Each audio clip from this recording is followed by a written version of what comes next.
Arkadaşlar hepinize merhaba, ben Mücan Aras.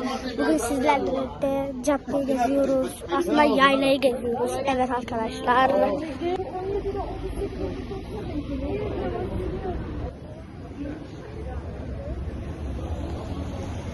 Arkadaşlar gezdik ama bu kadar değil tabii ki de.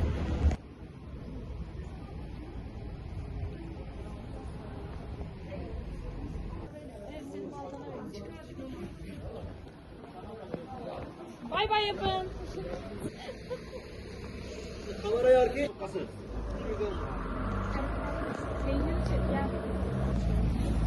Sana ne? Şimdi ara sokağa gezeceğiz. Bura ara sokak arkadaşlar. Şöyle bir bakın. Evet, bura ara sokak. Işınlanalım mı? Bak, ara sokaktayım.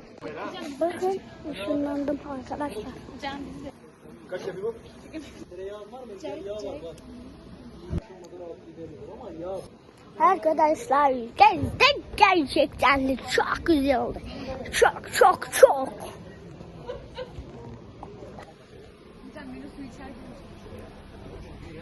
Çıkıyorum arkadaşlar.